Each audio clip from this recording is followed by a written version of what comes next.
जय हिंद दोस्तों, आज 10 क्लास का फिजिक्स लेके आए हैं आप लोगों के सामने। 10 क्लास का फिजिक्स का पहला चैप्टर प्रकाश का परावर्तन। तो सबसे पहले जानते हैं प्रकाश क्या होता है। प्रकाश ऊर्जा का वह रूप होता है जिससे हम किसी वस्तु को देखते हैं, देखने में सहायता करता है, उसे क्या बोलते हैं? प्रकाश बोलते हैं। चलिए लिख लेते हैं इसको, ठीक है।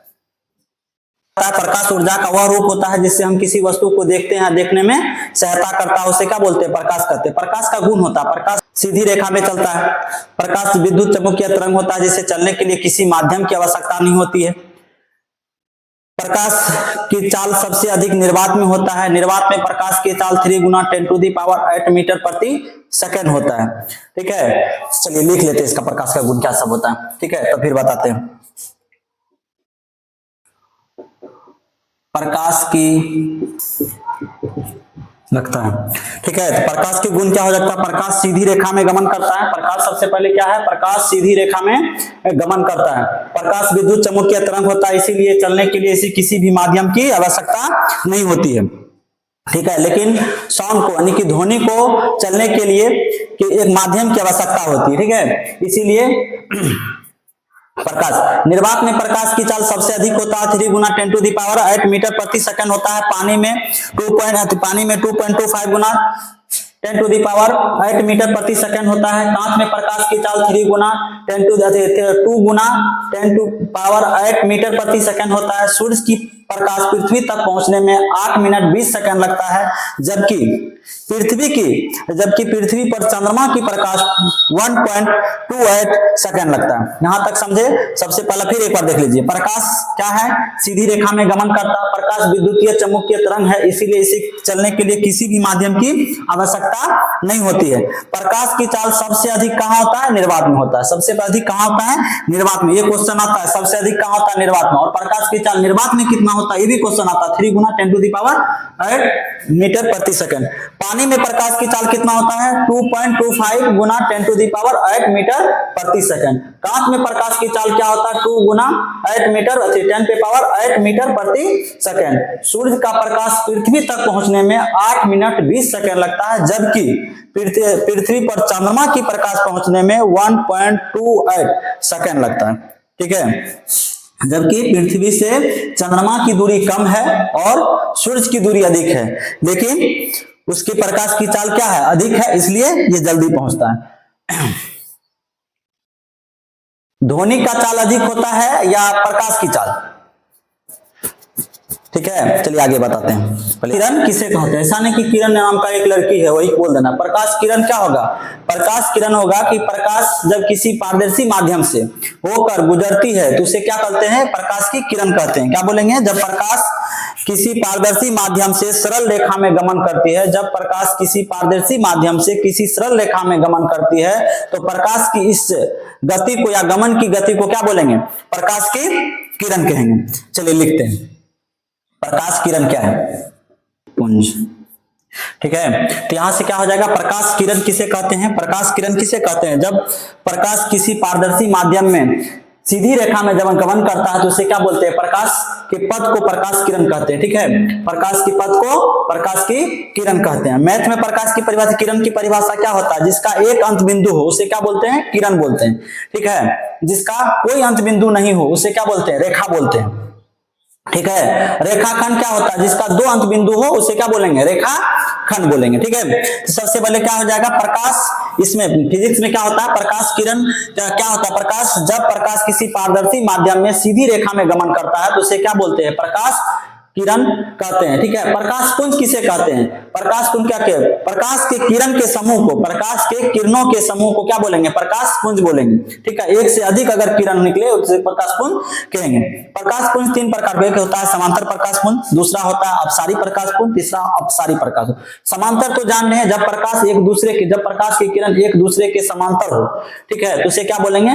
प्रकाश के समांतर प्रकाश पुंज, ठीक है। अभिसारी मतलब अभी जब प्रकाश की किरण एक बिंदु पर आती हुई प्रतीक हो या एक बिंदु पर मिलती हुई प्रतीक हो तो उसे बोलेंगे अभिसारी प्रकाश पुंज, ठीक है। एक बिंदु से निकलती हुई अगर प्रतीक हो, एक बिंदु से प्रकाश की किरणें जब एक बिंदु से निकलती हुई प्रतीक हो तो उसे क्या बोलेंगे? अभिसारी प्रकाश पुंज बोलेंगे, ठीक है। जब प्रकाश की किरण पुंज एक बिंदु पर आती हुई या एक से अधिक प्रकाश किरणें एक बिंदु पर आती हुई प्रतीत हो तो उसे बोलेंगे अभिसारी प्रकाश पुंज। ठीक है, जब प्रकाश के एक से अधिक किरणें एक बिंदु से, ठीक है, एक बिंदु से निकलती हुई प्रतीत हो तो उसे बोलेंगे अपसारी प्रकाश पुंज। जैसे टॉर्च लाइट, ठीक है, लेजर लाइट क्या होगा, लेजर लाइट इसका उदाहरण होगा। अभिसारी का, अपसारी का क्या होगा, बल्ब हो गया। ठीक है, एक बिंदु से निकलती हुई प्रतीत हो रहा तो बल्ब क्या होगा, ये अपसारिक होगा। लेजर लाइट क्या होगा, अभिसारी का होगा। ठीक है, चलिए अगला देख, यहां सभी का परिभाषा देख लेते हैं। समांतर प्रकाश पुंज बता ही दिए, एक बार लिख देते हैं। चलिए कहते हैं, ठीक है, जब प्रकाश के किरणें जब प्रकाश के सभी किरणें एक दूसरे के समांतर होता है, ऐसी प्रकाश पुंज के समूह को क्या बोलेंगे, समांतर प्रकाश पुंज। जैसे ये प्रकाश इधर का है, फिर इसका ये रेखा है, ये किरण हो गया, ये किरण हो गया, मतलब सभी एक दूसरे का क्या है, समांतर है। इस तरह का अगर रहे, ठीक है, तो इसको क्या बोलेंगे, ठीक है, अगर इस तरह से रहे, समांतर रहे तो इसको क्या बोलेंगे, इसको बोलेंगे समांतर प्रकाश पुंज। ठीक है, समांतर पर जितना दूरी यहां से उतनी दूरी यहां से। ठीक है, जरूरी नहीं इधर से भी जा सकता है, नीचा से भी मार सकते हैं। ठीक है, ये समांतर है, इस टाइप का अगर रहे तो ये क्या हो जाएगा, समांतर प्रकाश पुंज हो जाएगा। ठीक है, अब आते हैं अभिसारी, अब आएंगे अभिसारी प्रकाश पुंज किसे कहते हैं। अभिसारी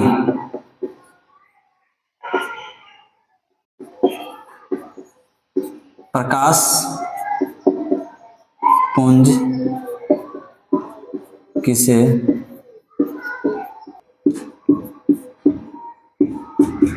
ठीक है, तो क्या है अभिसारी प्रकाश पुंज, जब सभी प्रकाश के सभी किरणें, ठीक है, प्रकाश के सभी किरणों एक ही बिंदु पर आती हुई प्रतीत होती या मिलती है, उसे क्या बोलते हैं, अभिसारी प्रकाश पुंज बोलते हैं। ठीक है, यहां तक समझे, इसका फिगर देख लीजिए। ठीक है, मान लीजिए एक बिंदु है, इस पे ये प्रकाश की किरण आ रही है, ठीक है, फिर यहां से है ये आ रही है, फिर ये भी यहीं से आ रही है, ठीक है, ये भी यहीं पर आकर मिलती है, ये भी है यहीं पर आकर मिलती है।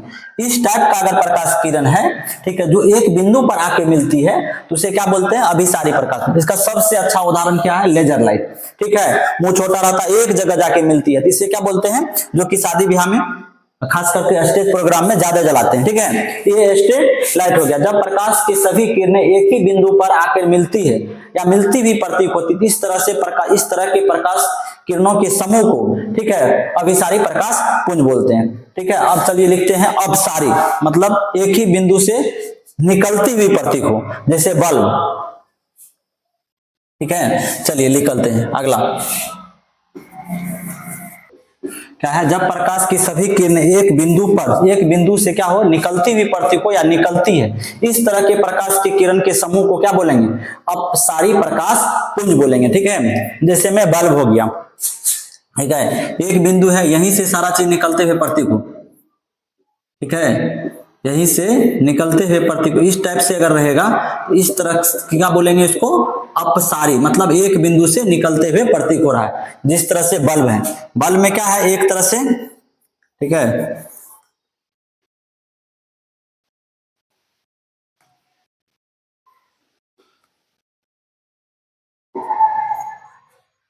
ठीक है, एक बल्ब है, एक तरह से क्या होगा, निकलते रहे, एक ही बिंदु से निकल रहा है, इस तरह से क्या होगा, अपसारी का सबसे उदाहरण क्या हो जाएगा, बल्ब हो जाएगा।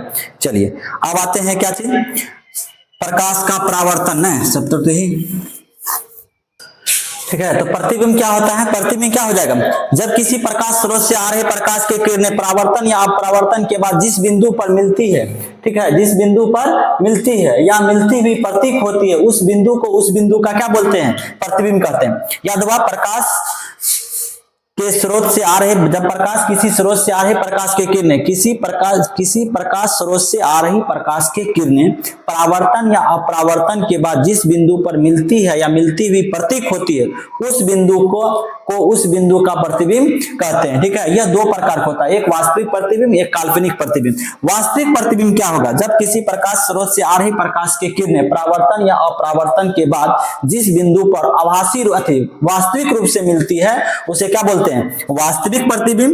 अगर वह काल्पनिक रूप से मिलेगा तो उसे क्या बोलेंगे, काल्पनिक प्रतिबिंब या आभासी प्रतिबिंब। इसको आभासी प्रतिबिंब भी बोलते हैं, आभासी, आभासी प्रतिबिंब।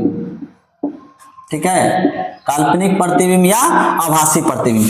चलिए ठीक है, लिखते हैं आभासी, ये समझ गए। चलिए लिखते हैं, कहते हैं, ठीक है, यहां तक हो गया। तो वास्तविक प्रतिबिंब क्या हो गया, किसी प्रकाश स्रोत से आ रही प्रकाश की किरणें परावर्तन या अपवर्तन के बाद जिस बिंदु पर वास्तविक रूप से मिलती है या मिलती हुई प्रतीत होती है, उसे क्या बोलेंगे, वास्तविक प्रतिबिंब बोलेंगे। ठीक है, काल्पनिक प्रतिबिंब क्या होगा, या आभासी प्रतिबिंब, किसी प्रकाश स्रोत से आ रही प्रकाश की किरणें परावर्तन या अपवर्तन के बाद जिस बिंदु पर आभासी रूप से मिलती हुई प्रतीत होती है, उस बिंदु को उस वस्तु का आभासी प्रतिबिंब कहते हैं। ठीक है, दोनों में देखिए अंतर क्या होता है कि इसको ये दर्पण के आगे बनता है, ये हमेशा उल्टा बनता है। ठीक है, इसे पर्दे पर उतारा जा सकता है। ये काल्पनिक क्या होता है, ये दर्पण के पीछे बनता है, ये हमेशा सीधा बनता है। ठीक है, चलिए इसका अंतर भी लिख लेते हैं। ठीक है, इसे पर्दे पर उतारा नहीं जा सकता है। ठीक है, ये सीधा बनता है। चलिए देखते हैं इसका अंतर। ठीक है,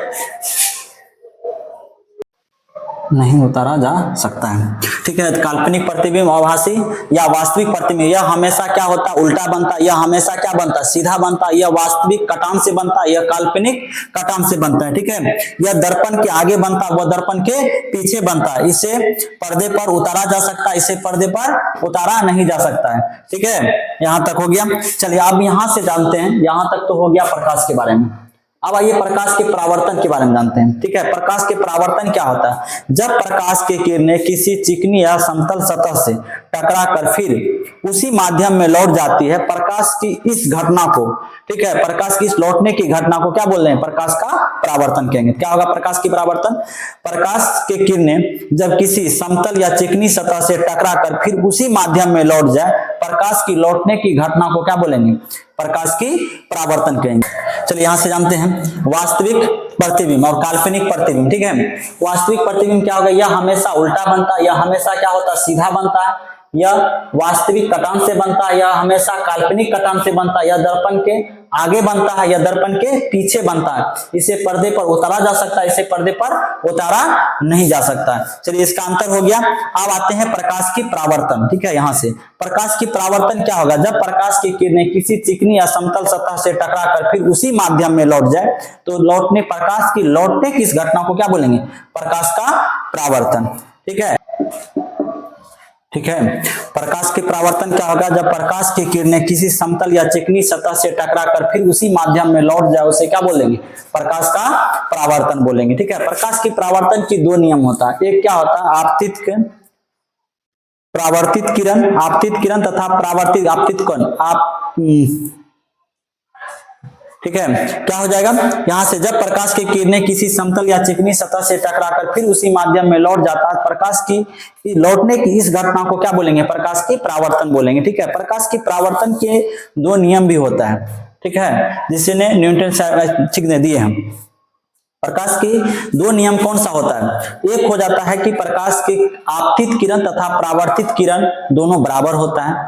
दूसरा नियम ये होता है आपतित कोण, आपतित किरण, परावर्तित किरण तथा अभिलंब तीनों एक ही समतल बिंदु पर स्थित होता है। चलिए लिख लेते हैं। ठीक है, इसको प्रकाश की परावर्तन का नियम। यहां से क्या हो गया, प्रकाश का परावर्तन का नियम। प्रकाश की परावर्तन का नियम क्या है, ये आपतित किरण ये आ रही है, ठीक है, एक समतल चिकनी सतह से टकराकर फिर इसी माध्यम में लौट रहा है। ठीक है, इसी माध्यम में लौट रहा है, लौटने की घटना को क्या बोलते हैं, परावर्तित किरण बोलते हैं। ठीक है, जो आती है उसे क्या बोलेंगे, आपतित किरण बोलेंगे। ठीक है ना, इंफ्रारेड बोलते हैं, इसको आई से सूचित करते हैं। ठीक है, इसको रिफ्लेक्टिव ऑफ लाइट बोलते हैं, इसको आर से, ठीक है, इसको आर से सूचित करते हैं। ठीक है, इस दोनों के बीच में डाला गया एक अभिलंब है। ठीक है, तो इसका सबसे पहला क्या हो गया, आपतित किरण, परावर्तित किरण तथा आपतन बिंदु पर डाला गया अभिलंब तीनों एक ही समतल पर होते हैं। दूसरा क्या हो जाएगा, आपतन कोण तथा परावर्तन कोण क्या होता है, बराबर होता है। यही क्या है, परावर्तन का नियम होता है। तो लिख लीजिए नियम, पहला नियम क्या हो जाएगा, जितना का डिग्री का ये कोण है उतने डिग्री का ये भी कोण है। तो सबसे पहला लिखिए आपतित, इसको बोलते हैं आपतन कोण, आपतन कोण। ये परावर्तन से बना है, इसीलिए इसे परावर्तन कोण, परावर्तन पर आ का वो तो पर रेफ नो, परावर्तन कोण,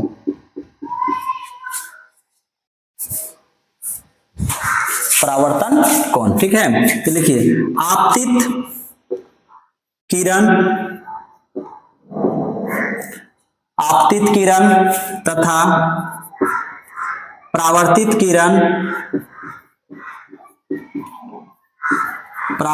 किरण एवं आपतन, इस बिंदु को आपतन बिंदु बोलते हैं। ठीक है, आपतन बिंदु पर डाला गया अभिलंब तीनों एक ही समतल पर होता है। ठीक है, दूसरा क्या हो जाएगा, दूसरा होगा आपतन कोण तथा परावर्तन कोण क्या होगा, आपस में बराबर होता है। आपतन कोण तथा परावर्तन कोण क्या होता है, आपस में बराबर होता है। तो लिख लीजिएगा आपतन कोण तथा परावर्तन कोण, आपतन कोण तथा परावर्तन कोण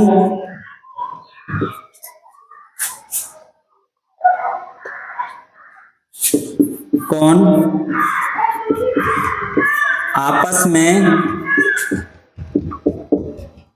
बराबर होता है। ठीक है, यहां लिख लीजिए कोण आई बराबर कोण आर। ठीक है, आपस में बराबर होता है। यहां से समझ गए परावर्तन। अब आते हैं दर्पण। ठीक है, अब आएंगे दर्पण किसे कहते हैं। ठीक है, चलिए यहां तक में समझने में कोई दिक्कत, एक बार देख लीजिए, जितना डिग्री का ये है, जितना डिग्री पे ये झुका हुआ है उतने डिग्री पे क्या हो जाएगा, ये भी झुका हुआ रहेगा। ठीक है, इस दोनों के बीच में एक अभिलंब डालते हैं। ठीक है, ये जितना डिग्री का कोण होगा उतने डिग्री का ये कोण होगा। जो किरण आती है उसे क्या बोलेंगे, आपतित किरण। जो परावर्तन यहाँ पर टकराने के बाद लौटती है उसे क्या बोलेंगे, परावर्तक किरण। ये आपतन किरण से बना है इसीलिए आपतन कोण, ये परावर्तन किरण से बना है इसीलिए परावर्तन कोण। ठीक है, ये जो डाला हुआ इस बिंदु को कहते हैं आपतन बिंदु।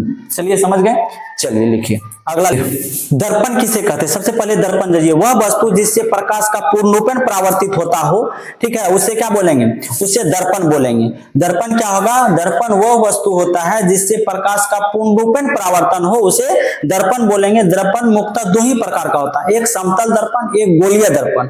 गोलीय दर्पण फिर दो प्रकार का होता है, कौन सा, एक होता है उत्तल दर्पण, एक होता है अवतल दर्पण। चलिए ठीक है, लिख लेते हैं दर्पण किसे कहते हैं। सबसे पहला क्वेश्चन है दर्पण किसे कहते हैं। दर्पण तो बता दिए, दर्पण वह वस्तु जिससे प्रकाश का पूर्ण रूपेण परावर्तन होता है उसे क्या बोलेंगे, दर्पण बोलेंगे। दर्पण मुख्यतः दो ही प्रकार का होता है, एक समतल दर्पण और दूसरा गोलीय दर्पण। ठीक ना, गोलीय दर्पण दो प्रकार का, एक हो जाएगा आपको अवतल दर्पण, दूसरा हो जाएगा उत्तल दर्पण। चलिए हो गया, तो यहां से हो गया आपको दर्पण क्या हो गया, दर्पण क्या होता है, वैसा वस्तु जिससे क्या होगा, प्रकाश का पूर्ण रूपेण परावर्तित होता हो उसे क्या बोलते हैं, गोलीय दर्पण बोलते हैं। ठीक है, इसके बाद क्या हो गया कि दर्पण का मुख्यतः दो ही प्रकार होता है, एक होता है आपको समतल दर्पण जिसके प्लेन मिरर कहते हैं, एक होता है गोलीय दर्पण जिसे स्फेरिकल मिरर कहते हैं। समतल दर्पण, ठीक है, दर्पण को दो भाग में बांटे, समतल दर्पण और दूसरा हो जाएगा आपको गोलीय दर्पण। ठीक है, गोलीय दर्पण भी दो भाग में है, ए नंबर में है आपको अवतल दर्पण, बी नंबर में है उत्तल दर्पण जिसको कन्वेक्स मिरर कहते हैं और कन्वेक्स मिरर कहते हैं। ठीक है, अब यहां से जानते हैं अपने लोग समतल दर्पण। ठीक है, समतल दर्पण क्या होगा, वैसा चिकनी या समतल सतह जिस पर क्या होगा, प्रकाश का पूर्ण रूपेण परावर्तित होता हो उसे क्या बोलते हैं, समतल दर्पण। ठीक है, समतल दर्पण क्या हो जाएगा, वैसा परावर्तक सतह जो पूर्णतः समतल हो और चिकना हो ऐसा क्या लगे, वैसे दर्पण को क्या बोलेंगे, समतल दर्पण बोलेंगे। ठीक है, चलिए लिखिए समतल दर्पण का प्रतिबिंब का प्राकृतिक, समतल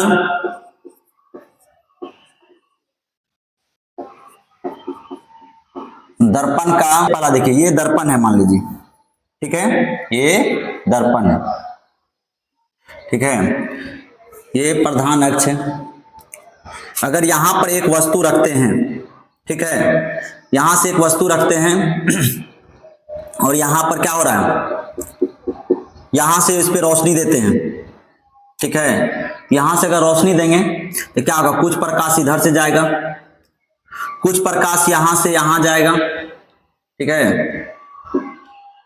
प्रतिबिंब क्या बताए, कम से कम 2 परावर्तक किरण या अपवर्तन किरण एक जगह आकर मिलता है, ठीक है, उसे भी क्या कहते हैं, दर्पण। यहां पर तो कहीं नहीं मिल रहा है।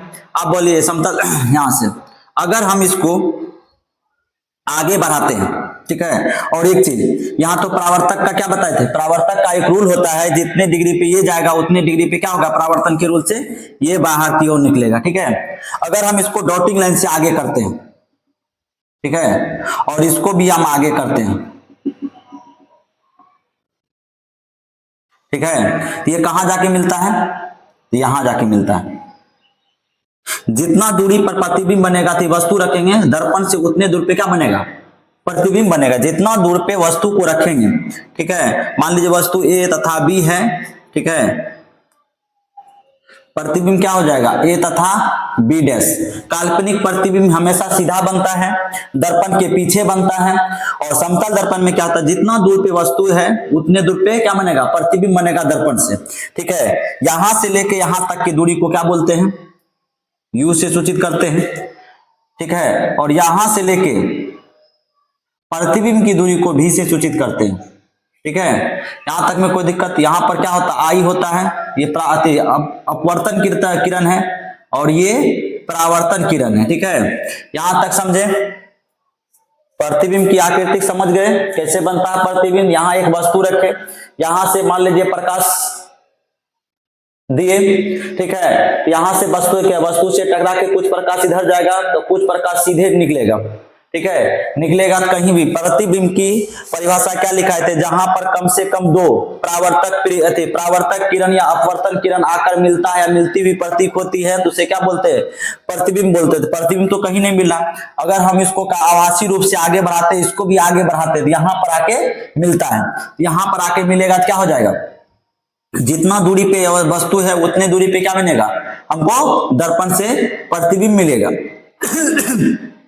ये परावर्तक किरण है, ये क्या है, अगर ये यहां पर ये क्या है, लंब है, अभिलंब है, अभिलंब से टकरा के यहां से आएगा, ठीक है। परावर्तन के रूल तो लिखाए थे क्या, आपतित किरण तथा परावर्तित किरण अभिलंब तीनों एक ही समतल पर होता है, ठीक है। आगे बढ़ाने के बाद क्या हो गया, यहां पर हो गया, यहां से लेके यहां तक की दूरी को किससे, भी से सूचित करते हैं। यहां से लेके यहां तक की दूरी को किससे करते हैं, सॉरी, यहां से लेके यहां तक की दूरी को यू से सूचित करते हैं। इमेज हो गया यहां तक। चलिए इसका समतल दर्पण के प्रतिबिंब की कुछ गुण लिख लीजिए, मिटा इसको, ठीक है। तो समतल दर्पण का क्या हो जाएगा, गुण क्या होगा प्रतिबिंब की, समतल दर्पण का प्रतिबिंब का गुण क्या हो जाएगा, समतल दर्पण का बना प्रतिबिंब आभासी तथा सीधा होगा, प्रतिबिंब की आकार वस्तु के बराबर होगा, प्रतिबिंब उतना ही दूरी पे बनेगा जितना दूरी पे वस्तु दर्पण के दूरी पर रखा है, ठीक है। समतल दर्पण से बना प्रतिबिंब पार्श्व परिवर्तित होगा। पार्श्व परिवर्तित मतलब होता है कि दर्पण में देखने के बाद बायां भाग दाया दिखाई पड़ेगा। जैसे हम लोग देखिए मुंह देखते हैं तो हम लोग ऐसे अगर दर्पण में, समतल दर्पण में दाया हाथ उठाएंगे तो उधर वाला जो है, जो आईना में फेस दिखाई दे रहा है वो हमको बाया दिखाई पड़ेगा, ठीक है। इसी को बोलते हैं पार्श्व परिवर्तन। पार्श्व परिवर्तन समझ गए, जब समतल क्या कहते हैं, वैसा गुण जिसमें बायां भाग दाया दिखाई पड़े और दाया भाग बाया दिखाई पड़े, ऐसे गुण को क्या बोलते हैं, पार्श्व परिवर्तन बोलते हैं, ठीक है। यहां तक समझे। अगर किसी भी समतल दर्पण में अपने फेस को या आप किसी भी वस्तु को पूरा देखने के लिए दर्पण वस्तु के क्या होना चाहिए, आधा होना चाहिए। अगर कोई 5 फुट का आदमी है, ठीक है, तो दर्पण कितना होना चाहिए, 2.5 फुट का, मतलब 2.5 का होना चाहिए, हमको दर्पण होना चाहिए फुट का। यदि कोई वस्तु 90 डिग्री पर रखा है, 2 दर्पण के बीच में 90 डिग्री पे रखा है, तो उसमें दर्पण की संख्या 3 होगा। अगर समांतर दोनों दर्पण रखा हुआ है, उसके बीच में वस्तु रखा हुआ है, तो क्या होगा, अनंत इमेज बनेगा, ठीक है। इसके बाद इसका एक सूत्र होता है, यदि समतल दर्पण थीटा कोण पर झुका हो तो उनके द्वारा प्रतिबिंब की संख्या जो होगा 360 बटे थीटा माइनस 1, ठीक है। अगर कोई 60 डिग्री पे झुका है तो कितना हो जाएगा, अगर कोई 60 डिग्री पे झुका है तो प्रतिबिंब की संख्या कितना हो जाएगा, तो प्रतिबिंब की फॉर्मूला क्या है, 360, 60 डिग्री पे झुका हुआ 360 बटे 60 माइनस का 1, छछा के 36 कितना होगा 6 में से एक जाएगा तो 5। ठीक है, यहाँ पर देखिए 3 कैसे है 90 डिग्री बोले हैं तो 3 कैसे हो जाएगा, यहाँ पर क्या होगा 360 माइनस 90 माइनस का 1। ठीक है, 9 चौके 36 कितना होगा 4 माइनस 1 बराबर क्या हो जाएगा 3। अगर 90 डिग्री पे झुका हुआ है तो प्रतिबिंब की संख्या कितना होगा 3 होगा। अगर ये समांतर रहे प्रतिबिंब की संख्या क्या होगा अनंत होगा। ठीक है, चलिए अब देखते हैं गोलीय दर्पण। ठीक है, ठीक है, यहां से क्या हो जाएगा गोलीय दर्पण किसी गोलाकार तल से बना गया दर्पण को गोलीय दर्पण बोलेंगे। ठीक है, गोलीय दर्पण के खंड को एक तल पर पारे की कलाई एवं रेड ऑक्साइड का लेप किया जाता है और दूसरा परावर्तक की तरह कार्य करता है। ठीक है, गोलीय दर्पण क्या हो जाएगा, इससे गोला बनाइए। ठीक है, ये गोला है। ठीक है, अगर इधर में रेड ऑक्साइड या पारा का लेप कर दे, ठीक है, तो ये इसका क्या हो जाएगा परावर्तक पृष्ठ हो जाएगा। ठीक है, अगर मान लीजिए ये गोला है, इसको बीचे बीच काट दिया जाए, 2 भाग में कटेगा ही, एक हो जाएगा ये और एक हो जाएगा ये। ठीक है, अगर हम इधर कलई कर दिए, ठीक है, ये हो जाएगा अवतल दर्पण जिसमें इधर धंसा हो अवतल दर्पण। अगर इधर कलई कर दिए, ठीक है, ये क्या हो जाएगा उत्तल दर्पण। ठीक है, इस गोला को काटने के बाद एक अवतल बनेगा एक उत्तल बनेगा, इसीलिए गोलीय दर्पण 2 प्रकार का होता है, एक अवतल दर्पण एक उत्तल दर्पण। बीचे बीच काटिए, अगर अंदर की ओर से अंदर की ओर धंसा हुआ है, ठीक है, तो वो क्या हो जाएगा अवतल दर्पण। अगर अंदर की दोष क्या है बाहर की ओर ये उभरा हुआ है तो ये क्या हो जाएगा, अगर परावर्तक पृष्ठ बाहर की ओर उभरा हुआ है तो उत्तल दर्पण, अगर परावर्तक पृष्ठ अंदर की ओर है तो क्या हो जाएगा अवतल दर्पण। समझे यहां से। चलिए अब कुछ इसका देख लेते हैं गोलीय दर्पण के क्या सब होता है। इसमें प्रधान अक्ष होता है, ध्रुव होता है, मुख्य फोकस होता है, केंद्रक होता है। चलिए देखते हैं, इसको बोलेंगे प्रधान अक्ष, प्रधान अक्ष। ठीक है, इसका मान लीजिए सेंटर है तो दर्पण का भी ये क्या हो जाएगा सेंटर हो जाएगा, सी से सूचित करेंगे, जिसको केंद्र बोलते हैं, जिसको केंद्र बोलेंगे। ठीक है, यहां इसको ध्रुव बोलेंगे, इसको पी से सूचित करते हैं, जिसको इंग्लिश में पोल बोलते हैं। ठीक है, यहां से लेके यहां तक वृत्त का क्या होता है त्रिज्या होता है, जिसको क्या चीज से सूचित आर से सूचित करते हैं। ठीक है, ये भी क्या हो जाएगा केंद्र त्रिज्या हो जाएगा, ये भी क्या हो जाएगा त्रिज्या हो जाएगा।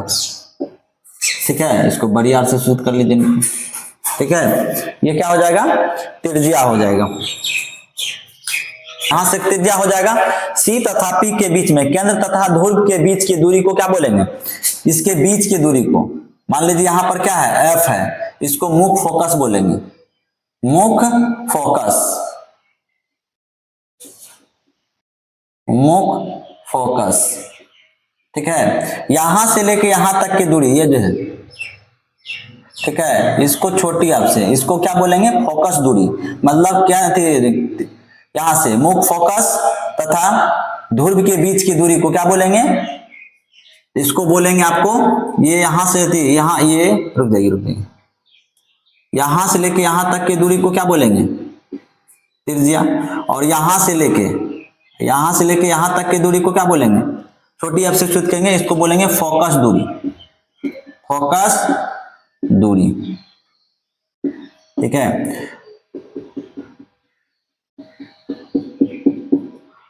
यहां से यहां तक के दूरी को क्या बोलेंगे द्वारक, इसको एम से सूचित करते हैं। यहां तक समझे। चलिए सबसे पहले क्या हो जाएगा गोलीय दर्पण के जिस गोले का दर्पण क्या कहते हैं गोलीय दर्पण बना होता है उस गोले का केंद्र दर्पण का क्या कहलाएगा केंद्र कहलाएगा। जिस गोलीय दर्पण का बना हुआ दर्पण होता है उसका केंद्र त्रिज्या क्या कहलाएगा गोलीय दर्पण का त्रिज्या कहलाएगा। मुख्य फोकस तथा ध्रुव के बीच की दूरी को क्या बोलेंगे फोकस दूरी बोलेंगे। गोलीय दर्पण के परावर्तक पृष्ठ के केंद्र को क्या बोलेंगे ध्रुव बोलेंगे।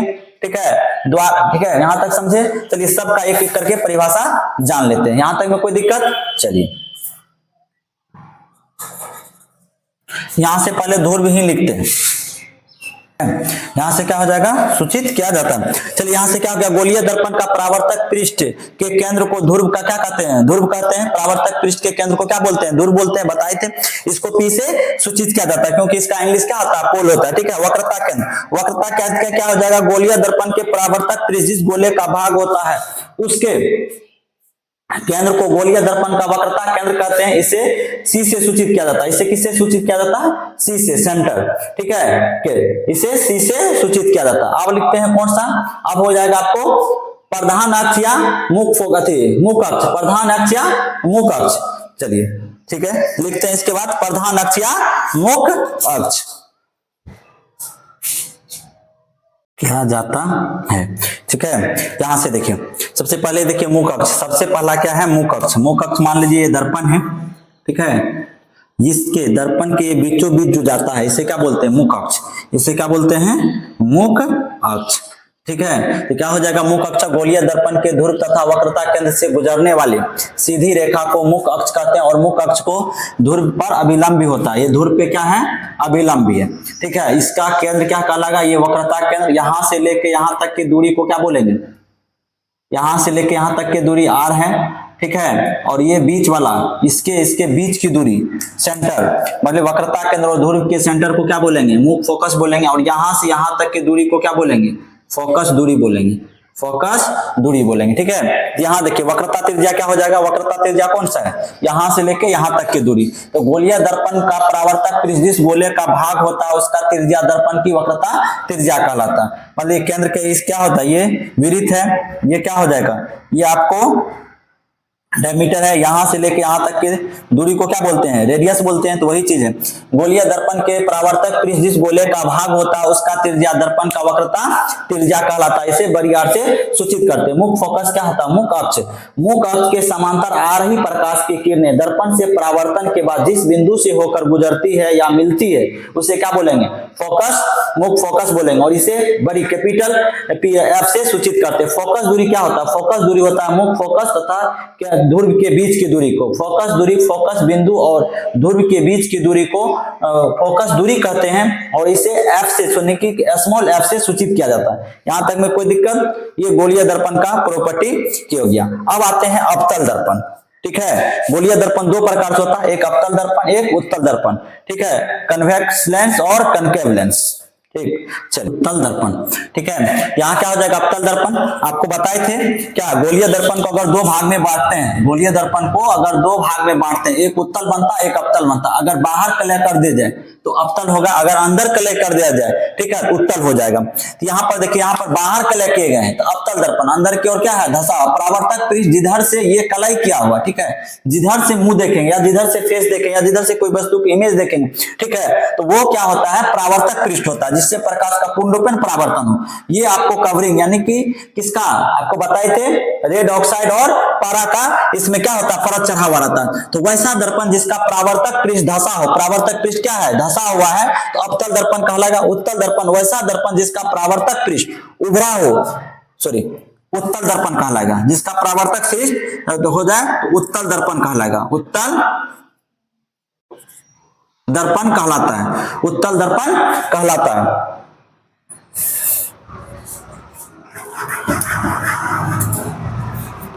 उत्तल दर्पण। ठीक है, यहां से क्या हो जाएगा? उत्तल दर्पण। ठीक है, तो आप लोग को पहले बताए थे गोलीय दर्पण का दो भाग होता है। ठीक है, एक होता है आपको अवतल। अगर इसको बीचे बीच हम डिवाइड कर दें, ठीक है, एक उत्तल बनेगा, एक अवतल बनेगा। अगर बाहर कलय कर दिया जाए, ठीक है, ये अवतल बनेगा। अगर अंदर कलय कर दिया जाए, ठीक है, तो ये क्या बनेगा? उत्तल बनेगा। तो क्या हो जाएगा? वैसा दर्पण जिसका परावर्तक पृष्ठ क्या होगा? धसा हो, परावर्तक पृष्ठ धसा हुआ हो, तो उसे क्या बोलेंगे? अवतल दर्पण। उत्तल दर्पण क्या हो जाएगा?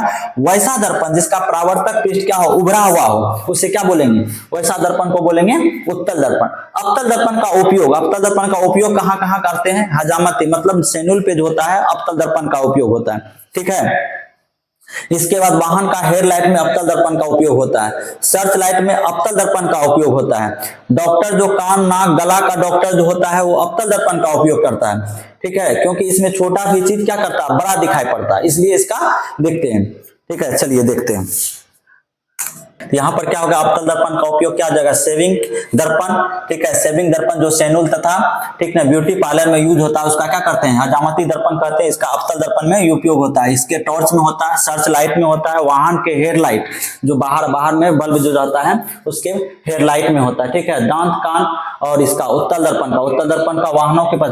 ठीक है, दंत कान नाक विशेषज्ञ जो डॉक्टर होता है वो अवतल दर्पण का उपयोग करता है। सौर भट्ठी में अवतल दर्पण का उपयोग होता है। छोटे छोटे पाठ पुर्जा को देखने के लिए अवतल दर्पण का उपयोग होता है। जैसे घड़ी का छोटा छोटा पार्ट होता है उसे देखने के लिए। उत्तल दर्पण में जो होता है दर्पण के पक्ष जो पीछा देखने के लिए जो बाहर लगा हुआ आता है मिरर, उसमें उत्तल दर्पण का उपयोग होता है। स्ट्रीट लाइट, सड़क कात में जो बना हुआ आता है स्ट्रीट लाइट, उसमें क्या बनते हैं, उसको स्ट्रीट लाइट बोलते हैं। इसमें उत्तल दर्पण का उपयोग होता है। अब देखिए अवतल दर्पण को अभिसारी दर्पण कहते हैं। अवतल दर्पण को अभिसारी दर्पण कहते हैं, उत्तल दर्पण को अपसारी दर्पण कहते हैं। क्यों कहते हैं जानिए, ठीक है, क्यों कहते हैं जानते हैं अपने लोग, ठीक है। कहते हैं क्या हो गया, अवतल दर्पण पे क्या होता है, अवतल दर्पण पे प्रधान अक्ष या मुख्य अक्ष के समांतर आ रही प्रकाश की किरणें दर्पण के परावर्तन के बाद एक बिंदु पर आती हुई मिलती है, ठीक है, या मिलती है, इसलिए क्या बोलते हैं, इस दर्पण को अभिसारी दर्पण बोलते हैं, ठीक है। देखिए कैसे, ठीक है, ये मान लीजिए अवतल दर्पण है, ठीक है, मान लीजिए क्या है, ठीक है, ये प्रधान अक्ष है, ठीक है, यहाँ पर P हो गया, यहाँ पर आपको C हो गया और यहाँ पर F हो गया, ठीक है ना। मुख्य अक्ष के समांतर आ रही प्रकाश के किरण, ये प्रकाश के किरण दर्पण से परावर्तन के बाद कहां से जाएगा, मुख्य फोकस से होकर गुजरेगा, ठीक है। फिर प्रकाश की किरणें तो यहां भी हो सकती है, ठीक है, यहां से क्या हो जाएगा, फिर ये दर्पण से परावर्तन के बाद क्या हो जाएगा, दर्पण से परावर्तन के बाद फिर क्या हो जाएगा, मुख्य अक्ष के समानार्थी, मुख्य अक्ष के से होकर गुजरेगी। तो मतलब क्या हो रहा है कि ये हर समय क्या हो रहा है, ये आपको क्या हो रहा है, एक बिंदु पर आती हुई मिलती है, प्रतीक होती है, इसलिए इसे क्या बोलते हैं, जमा होती है, इसलिए इस दर्पण को क्या बोलते हैं, अभिसारी दर्पण बोलते हैं। यहां तक समझे। चलिए अब उत्तल दर्पण को अपसारी दर्पण क्यों बोलते हैं, ठीक है, अब देखते हैं उत्तल दर्पण को अभिसारी दर्पण क्यों कहते हैं, ठीक है, देख लीजिए यहां तक। चलिए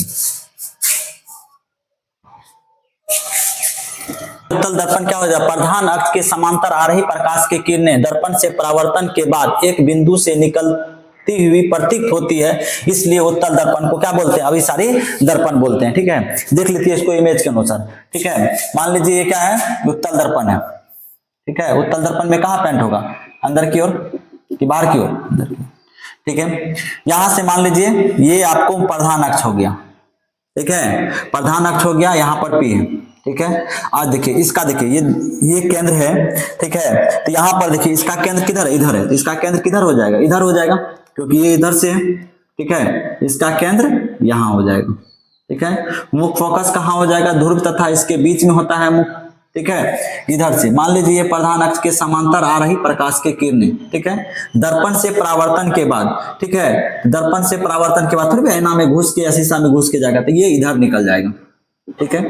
लेकिन हमको निकलता हुआ प्रतीक कहां से देखा है, ठीक है, नहीं हो रहा है, चलिए यहां से मान लीजिए, ठीक है, यहां से आपको क्या हो जाएगा, ये कलई क्या हुआ है, ठीक है, ये आपको क्या हो जाएगा, इसका केंद्र किधर को हो जाएगा, इधर को, ठीक है, क्योंकि इसको गोला करेंगे तो क्या हो जाएगा, केंद्र यहां हो जाएगा, ठीक है।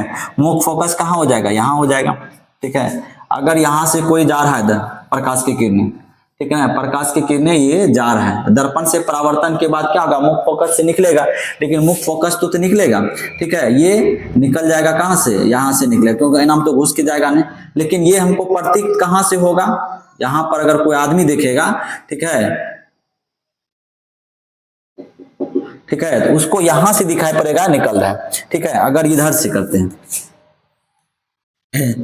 ये भी यहां से होगा, ठीक है, लेकिन ये निकलते हुए प्रतीक कहां से होगा, अगर मान लीजिए कोई आदमी यहां पर से देख रहा है, ठीक है, तो उसको कहां से दिखाई पड़ेगा, यहां से आ रहा है, ठीक है, एक बिंदु से निकलती हुई प्रतीक हो रही है, ये निकलती हुई प्रतीक कहां से हो रही है, F से, इसलिए इसे क्या बोलते हैं, अपसारी दर्पण बोलते हैं, ठीक है। इसको क्या बोलते हैं, P, यहां से यहां तक की दूरी को क्या बोलते हैं, छोटी f, ये हो गया आपको वक्रता केंद्र। चलिए अब देखते हैं अनुबंध फोकस, ठीक है, चलिए आगे देखते हैं।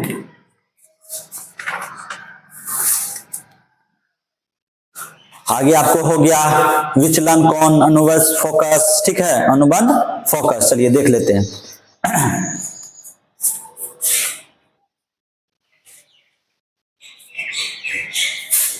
सूचित क्या जाता है, ठीक है, मान लीजिए ये है, ठीक है, यहां से आ रही प्रकाश की किरण बताए थे जितना डिग्री की होगा उतने दूरी पे ये निकलेगा, ठीक है। यहां इसके बीच में क्या होता है, एक अभिलंब होता है, अभिलंब हो गया, ठीक है। अब देखिए ये क्या हो गया, आपतित किरण, आपतित किरण, और ये हो गया परावर्तित किरण। ठीक है, इसको क्या चीज से सूचित करते हैं, आई से, इसको आर से। ठीक है, अब देखिए एक लाइन पे 180 डिग्री का कोण बनता है। ठीक है, एक लाइन पे 180 डिग्री का कोण बनता है। अगर हमको ऐसे कर देते, ये भी कितना बनेगा, 180 डिग्री पे बनेगा। ठीक है, अब यहां से देखिए आपतित किरणें के बढ़ाया गया भाग, आपतित किरणें के बढ़ाया गया भाग तथा परावर्तित किरणें से बना कोण को क्या बोलेंगे, परावर्तित किरणें के बना कोण को बोलेंगे आपको विचलन कोण, और इसे क्या कहते हैं, लैम्डा से सूचित करते हैं। यहां तक हो गया। अब देखिए इसका कितना हो जाएगा, इसको सूचित विचलन कोण बराबर क्या होता है, विचलन कोण बराबर क्या हो जाएगा, लैम्डा बराबर यहां पर क्या हो जाएगा, लैम्डा बराबर हो जाएगा 180 माइनस का 2i। अब कैसे हो जाएगा आप बताते हैं, ये i और ये i दोनों क्या होता है, r क्या होता है, आपस में बराबर है। अगर i बराबर r है तो क्या लिख सकते हैं, i बराबर i भी लिख सकते हैं। ठीक है, तो i कितना हो जाएगा, यहाँ पर i बराबर r है, तो इसलिए कितना हो जाएगा, 2i होगा, एक i है और एक i दो, और यहां से लेके यहां तक का दूरी कितना हो गया, 180, तो 180 माइनस का ये 2i। ठीक है, तो 2i ये हो जाएगा आपको विचलन कोण बराबर। ये दो तरीका से बनता है, एक घड़ी के दिशा में, एक घड़ी के विपरीत दिशा में। लिख लीजिए इसका, विपरीत दिशा में, घड़ी के विपरीत दिशा में 180 माइनस का 2i हो जाएगा, 180 माइनस 2i। ठीक है, यहां तक समझ गए विचलन कोण। ठीक है, विचलन कोण क्या हो जाएगा, विचलन को आपतित किरणें से बढ़ाया गया भाग तथा परावर्तित किरणें से बना कोण को, ठीक है, विचलन कोण बोलेंगे। और विचलन कोण बराबर क्या होता है, 180 माइनस 2i। 2i भी जान गए, 2r भी कर सकते हैं। ठीक है, घड़ी के दिशा में करेंगे तो 180 डिग्री प्लस 2i होगा, और घड़ी के विपरीत दिशा में करेंगे तो घड़ी के दिशा में करेंगे तो इधर से करेंगे तो 2i प्लस में होगा, अगर इधर से करेंगे विपरीत दिशा में करेंगे तो क्या हो जाएगा, माइनस का 2i होगा। चलिए यहां तक हो गया। अब लिखते हैं विपरिवर्तन कोण।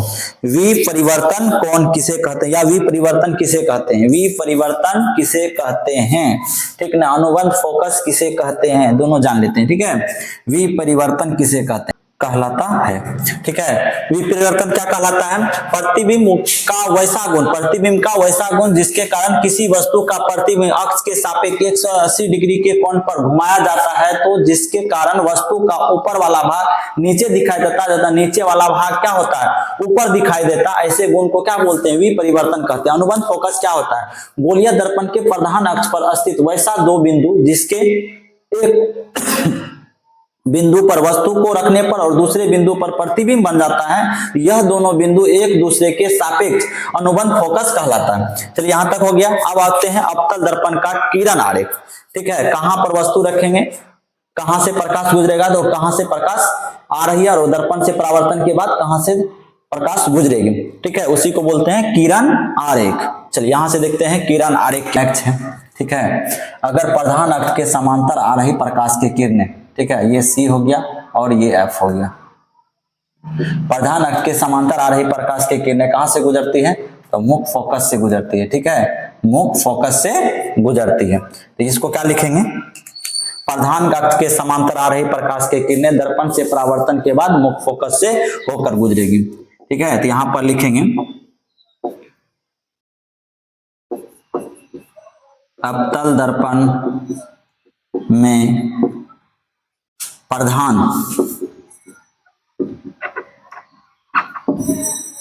अक्ष के समांतर आ रही प्रकाश के किरणें दर्पण से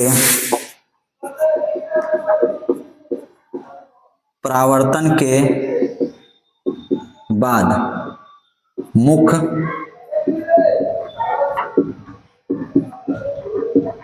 फोकस से गुजरता है।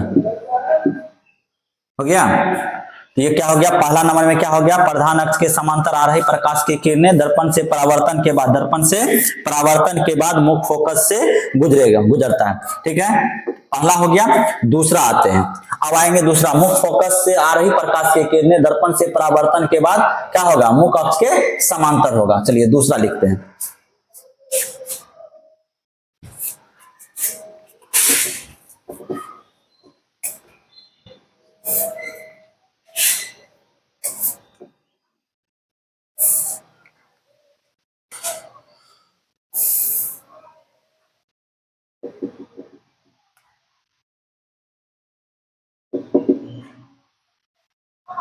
ये P हो गया, ये F हो गया, ये C हो गया।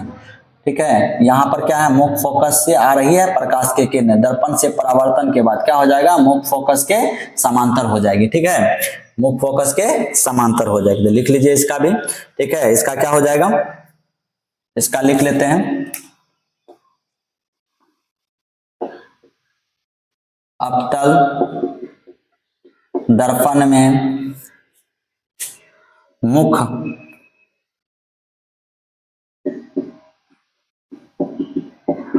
फोकस से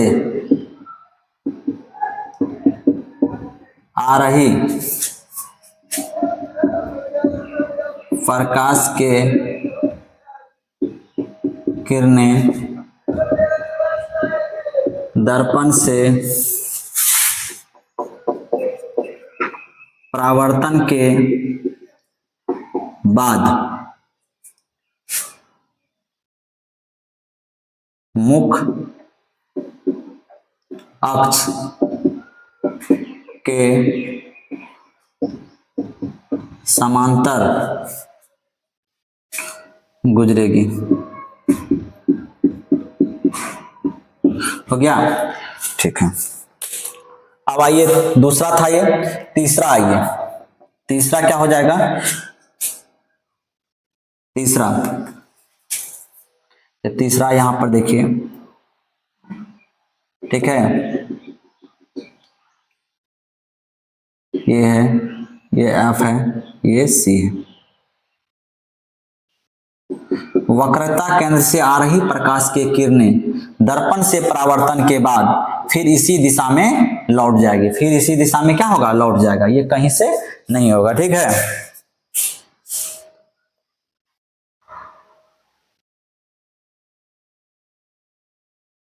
ठीक है, तो यहां से क्या हो जाएगा, तीसरा तो हो गया। इसका क्या हो जाएगा, इसका लिख लेते हैं। ठीक है, इसका लिख लेते हैं। चलिए लिख लीजिए। अवतल दर्पण में वक्रता केंद्र से आ रही प्रकाश के किरणें दर्पण से परावर्तन के बाद फिर उसी दिशा से लौट जाएगा। ठीक है, जिधर से प्रकाश आ रही थी उधर क्या होगा, लौट जाएगा। ठीक है, परावर्तित होती है। ठीक है, जिधर से जाएगा फिर दूसरे दिशा में इसी ओर से तिर्यकी दिशा में निकल जाएगा। अवतल दर्पण का किरण आरेख हो गया। अब चलते हैं उत्तल दर्पण का किरण आरेख। ठीक है, उत्तल दर्पण का किरण आरेख, उत्तल दर्पण का किरण आरेख। ठीक है, यहां पर क्या होगा, उत्तल दर्पण में मुख्य अक्ष के समांतर आ रही प्रकाश की किरणें दर्पण के परावर्तन के बाद क्या होगा, मुख्य फोकस से निकलती हुई प्रतीक होगी। यहाँ पर मान लीजिए प्रकाश की किरणें मुख्य अक्ष के समांतर जा रही, लेकिन जैसे दर्पण से परावर्तित होगा तो मुख्य अक्ष के यहाँ पर क्या होगा, मुख्य फोकस से निकलती हुई प्रतीक होगी। तो यहाँ से अगर कोई आदमी देखेगा तो उसको कहाँ दिखाई पड़ेगा, उसको ये लगेगा कि यहाँ से दिखाई पड़ रहा है। ठीक है, उत्तल दर्पण के मुख्य अक्ष से गुजरने वाली किरण परावर्तन के बाद क्या होगा, मुख्य फोकस से निकलती हुई मुख्य फोकस पर आती हुई प्रतीक होगा।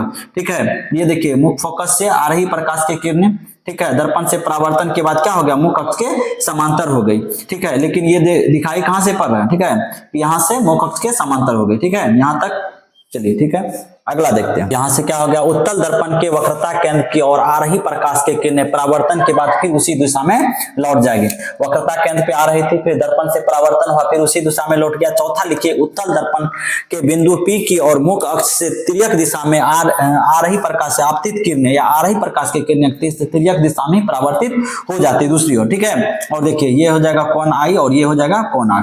जिस तरह से अवतल दर्पण का किरण आरेख सेम उत्तल दर्पण का भी किरण आरेख बनेगा। अब देखेंगे अपने लोग अवतल दर्पण का बना प्रतिबिंब, ठीक है, कैसा होगा, आभासी होगा, छोटा होगा, बड़ा होगा, ठीक ना, कहां रखेंगे तो कहां बनेगा। चलिए ठीक है, चलिए आगे देखते हैं। अब चलेंगे अवतल दर्पण का, यहां से पढ़ेंगे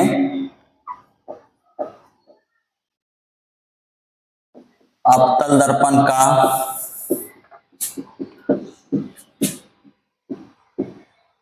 प्रतिबिंब का प्राकृतिक, ठीक, अवतल दर्पण का प्रतिबिंब की प्राकृतिक। पढ़ा लिखे, जब वस्तु को अनंत पर रखते हैं, ठीक है, जब वस्तु को अनंत पर रखते हैं, तो वस्तु को जब अनंत पर रखेंगे तो इसका प्रतिबिंब का कैसा होगा, ठीक है, इमेज से इसके अनुसार देखिए, ठीक है, ये अवतल दर्पण है, ठीक है, ये आपको प्रधान अक्ष है, ठीक, ये आपको F होगा मुख्य फोकस, ये वक्रता केंद्र C, ठीक है। वस्तु को कहीं अनंत पर रखे, यहां से मान लीजिए वस्तु से प्रकाश आ रही, ठीक है, ये बताए हैं, क्या बताए, अगर प्रधान अक्ष के समांतर आ रही प्रकाश की किरणें दर्पण से परावर्तन के बाद मुख्य फोकस से होकर गुजरेगी, ठीक है, इसको मुख्य फोकस से होके गुजरेगी, इसको मुख्य फोकस से गुजारिए, ठीक है। अगर वस्तु को इधर रखते हैं तो ये भी तो क्या है, प्रधान अक्ष के क्या है, समांतर है, तो प्रधान अक्ष के समांतर होता है, दर्पण से परावर्तन के बाद कहां से निकलती है, तो मुख्य फोकस से निकलती है, तो मुख्य फोकस से ये निकल रहा है, ठीक है, यहां पर हो रहा है, ठीक। अब देखिए यहां पर, तो ये सब इमेज क्या सब बना है, ठीक है, वस्तु कहीं इतना बड़ा है, ठीक है, उसका प्रतिबिंब क्या बना है, बिंदु आकार बना है, और प्रतिबिंब का क्या लिखाए थे, वहां पर क्या कहते हैं, प्रतिबिंब बनता है जहां पर कम से कम दो, क्या कहते हैं, परावर्तित किरण आकर मिलती हुई प्रतीक होती है, दो परावर्तित किरण यहां का मिलती है, ठीक है। तो पहला क्या लिख सकते हैं इसका, प्रतिबिंब की प्राकृतिक, प्रतिबिंब की प्राकृतिक, क्या सब हो रहा है, प्रतिबिंब की प्राकृतिक, पहला क्या बन रहा है, वस्तु को अनंत पर रखने से क्या बन रहा है, दर्पण के आगे बनता है, कहां बनता है, दर्पण के आगे मुख्य फोकस पर, तब प्रतिबिंब कहां बनता है, मुख्य फोकस पर, मुख्य फोकस पर प्रतिबिंब कहां बनता है, मुख्य फोकस से, कैसा, बिंदु आकार, बिंदु आकार का, वस्तु के आगे बन रहा है, दर्पण के आगे बन रहा है, तो क्या होगा, वास्तविक होगा, वास्तविक, और वास्तविक है तो क्या होगा, उल्टा होगा, उल्टा, ठीक है। यहां तक में कोई दिक्कत, यहां तक में कोई दिक्कत है, आप चल दिया, वस्तु को कहां रखेंगे, धीरे धीरे घसकाएंगे, अभी अनंत पे था, अनंत से फिर क्या रखेंगे, वक्रता केंद्र से परे रखेंगे, ठीक है। चलिए अब देखते आगे, अब कहां रखेंगे, वक्रता केंद्र पर रखेंगे, ठीक है। चलिए देखते आगे, यहां तक में कोई दिक्कत,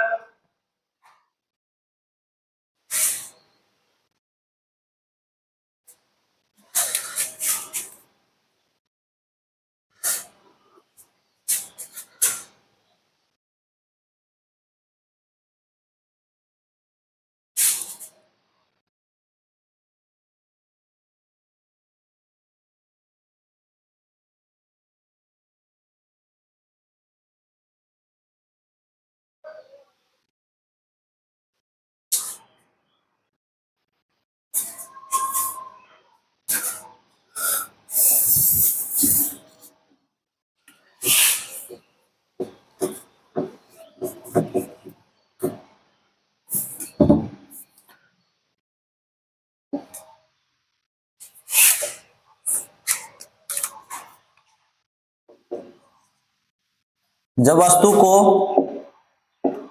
वक्रता केंद्र C पर रखने पर ठीक है, वस्तु को वक्रता केंद्र सी पर रखने पर, ठीक है, जब वक्रता केंद्र सी पे रखेंगे तो क्या हो जाएगा, सबसे पहले तो अवतल दर्पण बना रहे हैं, ठीक है, ये अवतल दर्पण हो गया, ये इसका प्रधान अक्ष हो गया, ठीक है, ये आपको एफ हो गया, ये आपको सी हो गया, ठीक है। वस्तु को कहां रख रहे हैं, वक्रता केंद्र पर, तो वक्रता केंद्र कौन है, ये है, यहां पर वस्तु को रखिए, ठीक है। अब वस्तु को यहां पर रखे तो कुछ प्रकाश यहां से क्या होगा, यहां जाएगी, ठीक है, यहां जाएगा तो ये कहां होगा, अवतल दर्पण के क्या है, प्रधान अक्ष के समांतर है, दर्पण से परावर्तन के बाद क्या होगा, मुख फोकस से होकर गुजरेगा, सी को यहां कर लीजिए, ठीक है। अब देखिए यहां पर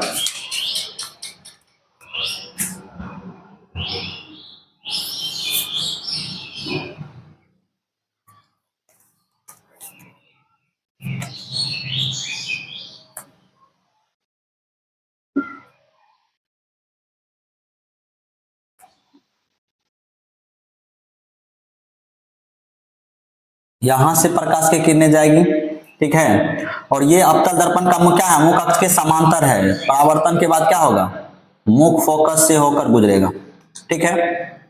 अब देखिए कुछ तो प्रकाश ऐसे भी होगा, यहां से टकरा के जाएगी, तो यहां से जाएगी तो ये कहां जाएगा, मुख फोकस से होकर निकलेगी, ठीक है, मुख फोकस से होकर निकलेगी, दर्पण से परावर्तन के बाद क्या होगा, मुख अक्ष के समांतर हो जाएगी, तो मुख अक्ष के समांतर हो जाएगा, चलो मुख अक्ष के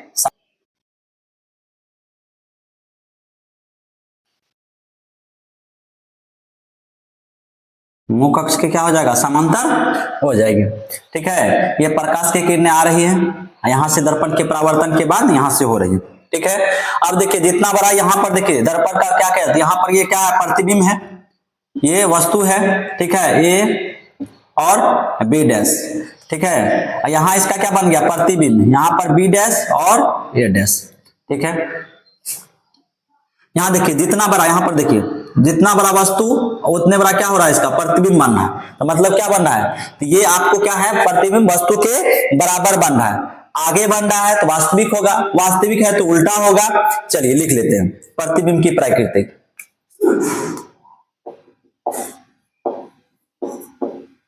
प्रतिबिंब की प्रकृति, पहला क्या हो जाएगा, तो पहला कहां पर बन रहा है, वक्रता केंद्र पर ही बनेगा,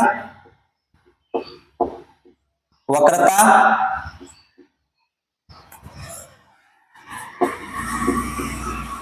केंद्र पर बनेगा, और वस्तु के समान आकार का बनेगा, वस्तु के समान आकार का, ठीक है, और कहां बनेगा, वास्तविक होगा, आगे बन रहा है, वास्तविक होगा, वास्तविक है तो क्या होगा, उल्टा होगा, यहां तक ठीक है, क्या बनेगा, वक्रता केंद्र पे ही बन रहा है, वक्रता केंद्र पे वस्तु को रखे, वक्रता केंद्र पे बना, जितना बड़ा वस्तु है उतने बड़ा क्या है, प्रतिबिंब है, इसीलिए वस्तु के समान आकार का बनेगा, वास्तविक होगा तथा उल्टा होगा। अब देखिए कहां पर वक्रता केंद्र पे लाए, अब वक्रता केंद्र से कहां लाएंगे, मुख फोकस तथा वक्रता केंद्र के बीच रखेंगे आप, ठीक है, अब कहां रखेंगे, मुख फोकस तथा वक्रता केंद्र के बीच रखेंगे। चलिए अब तीसरा है, चौथा देखते हैं,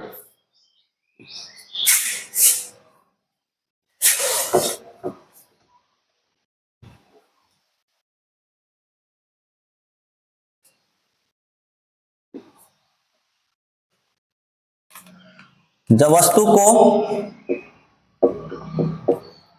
यहां पर रखे, यहां से रखे तो ये प्रकाश की क्या हो जाएगा, यहां से है, ठीक है, यहां से प्रकाश पड़ रहा तो ये प्रकाश कहां से चले जाएगा, तो ये यहां से आपको यहां जाएगी, और ये यहां जाएगा तो ये कहां से गुजरेगा, जो मुख अक्ष के समांतर होता है और दर्पण से परावर्तन के बाद क्या हो जाता है, ठीक है, यहां से प्रकाश मारने, कुछ प्रकाश तो ऐसे टकराएगी, ठीक है, ऐसे टकराएगी तो कहां से ले जाएगा, यहां से जाएगा, ठीक है, दर्पण से परावर्तन के बाद फिर क्या होगा,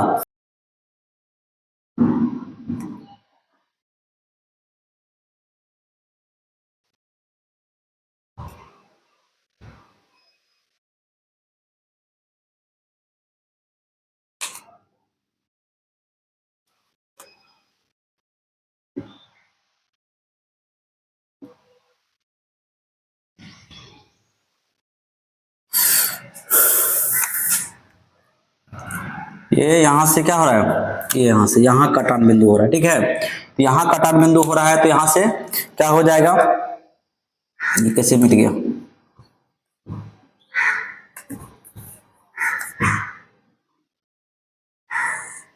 देखिए प्रतिबिंब कहाँ बन रहा है, यहाँ बन रहा है, प्रतिबिंब यहाँ बन रहा है, ठीक है।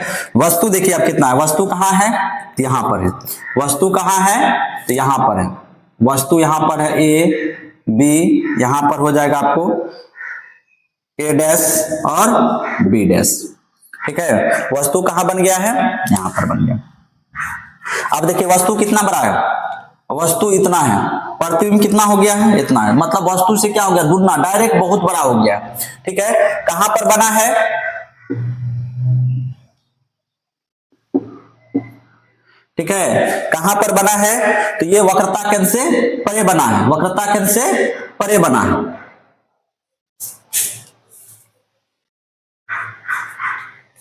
वक्रता केंद्र से परे बना है। अब लिख लेते हैं यहां पर प्रतिबिंब की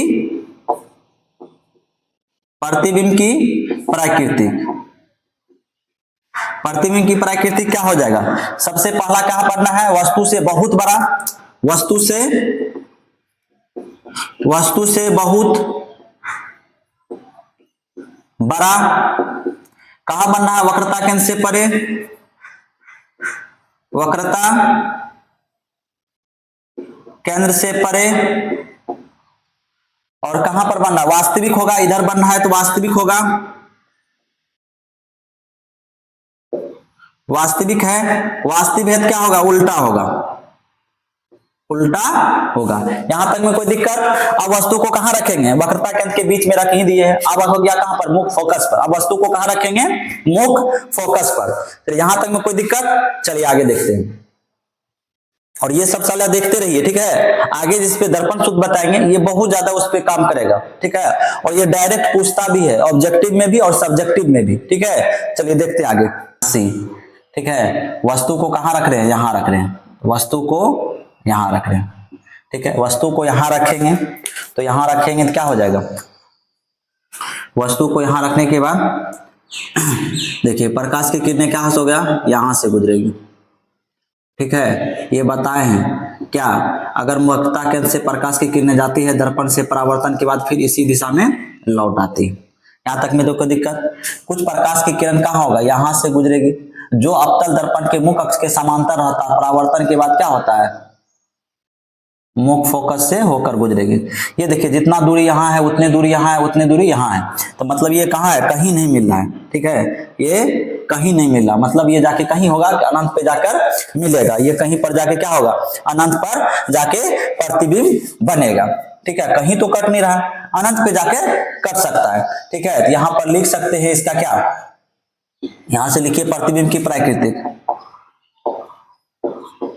प्रतिबिंब की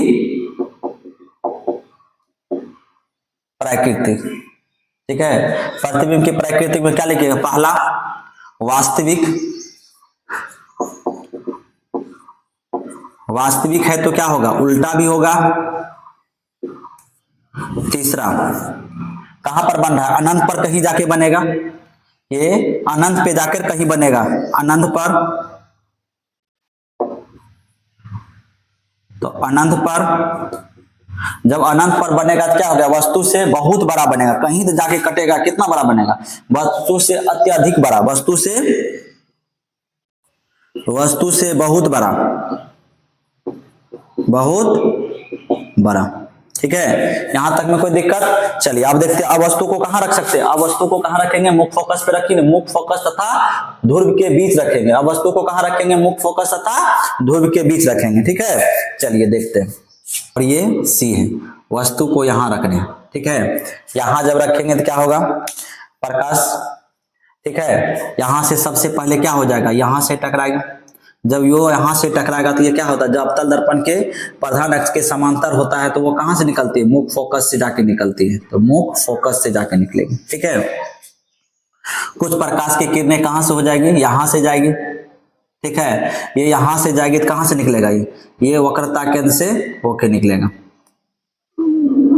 धीरे धीरे ये बड़ा हो रहा है, छोटा किधर हो रहा है, इधर हो रहा है, मतलब इधर जाके प्रतिबिंब जाके कहीं न कहीं मिलेगा, ठीक है, इसको अगर हम आगे बढ़ाते हैं, ठीक है, इसको भी हम आगे बढ़ाते हैं, यहां जाके मिलता है, ठीक है, यहां जाके मिलता है,